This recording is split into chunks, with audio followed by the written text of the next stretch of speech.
जिसने नरेंद्र मोदी को पीएम नरेंद्र मोदी बनाया। किस्सा अमित शाह का।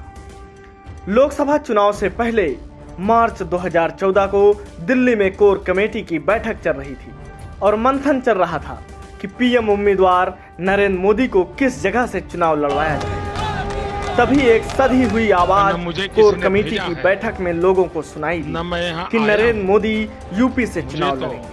यूपी में जाति और धर्म के जाल को काटना है तो पीएम उम्मीदवार नरेंद्र मोदी को यूपी से ही चुनाव लड़वाना होगा।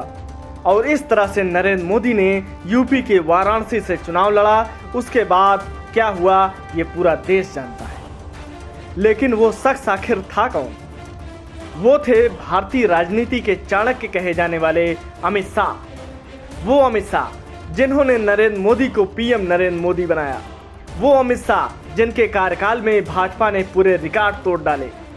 वो अमित शाह जिन्होंने 16 साल की उम्र में आरएसएस से जुड़ गए।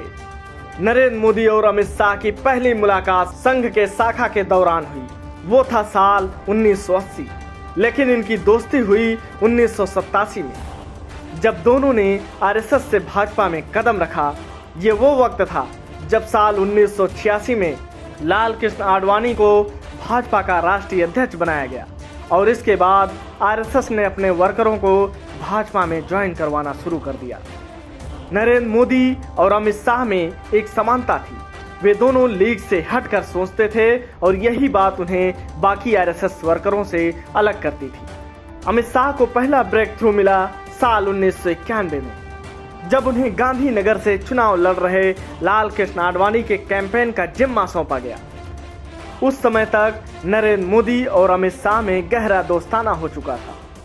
साल 1995 में भाजपा ने जब पहली बार गुजरात में सरकार बनाई, उसमें भी नरेंद्र मोदी और अमित शाह ने अहम भूमिका निभाई थी।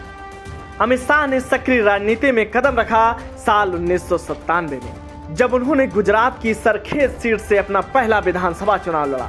कहा जाता है कि अमित शाह को टिकट दिलवाने में मोदी का काफी अहम योगदान था, लेकिन अमित शाह भी मोदी के पीछे कंधे से कंधा मिलाकर हर जंग में उनके साथ खड़े रहे।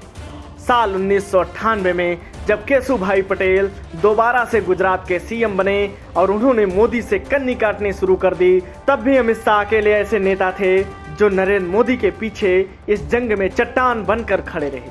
वो अकेले ही ऐसे नेता थे जो मोदी के लिए गुजरात में सकारात्मक माहौल तैयार कर रहे थे, जिसके चलते साल 2001 में नरेंद्र दामोदर दास मोदी पहली बार गुजरात के मुख्यमंत्री बने। इसके बाद साल 2002 में अमित शाह की मेहनत रंग लाई, जब उन्हें गुजरात सरकार में होम मिनिस्टर बनाया गया। इसके बाद शाह ने कभी पीछे मुड़कर नहीं देखा। वे धीरे धीरे भारतीय राजनीति के सफलता की सीढ़ियां चढ़ते गए और अमित शाह का वो दौर आया जिसका उन्हें बेसब्री से इंतजार था। और अमित शाह ये अच्छे से जानते थे कि पार्टी के पास नरेंद्र मोदी के छवि के जैसा मजबूत नेता और कोई नहीं है। शाह ने 2014 के लोकसभा चुनाव में पार्टी महासचिव के तौर पर कार्य किया और प्रचंड बहुमत मिला। भाजपा अकेले अपने दम पर 282 सीटें जीतने में कामयाब रही और नरेंद्र मोदी ने देश के 15वें प्रधानमंत्री के रूप में शपथ ली। शाह कड़े फैसले लेने में कभी पीछे नहीं हटते, जिसकी पहली मिसाल देखने को मिली साल 2014 में हुए हरियाणा और महाराष्ट्र में हुए विधानसभा चुनावों में, जहां शाह ने क्षेत्रीय पार्टियों से अलग होकर चुनाव लड़ने का फैसला लिया और दोनों राज्यों में बीजेपी की सरकार बनी। साल 2017 में अमित शाह को यूपी विधानसभा चुनाव का कमान सौंपी गई और बीजेपी ने 403 सीटों में से 312 सीटें जीतकर यूपी में सरकार बनाई। अब बारी थी 2019 लोकसभा चुनाव की। इसमें भी अमित शाह का नारा था अब की बार 300 के पार। और जब लोकसभा चुनाव के नतीजे आए तो भाजपा ने इतिहास रच दिया और 2019 में एक बार फिर मोदी सरकार बनी। अब बारी थी यूपी विधानसभा चुनाव 2022 की, जिसमें बीजेपी गठबंधन ने करीब 269 सीट जीतकर यह जता दिया कि अगले 5 साल तक देश के सबसे बड़े सूबे में योगी का बुलडोजर चलता रहेगा।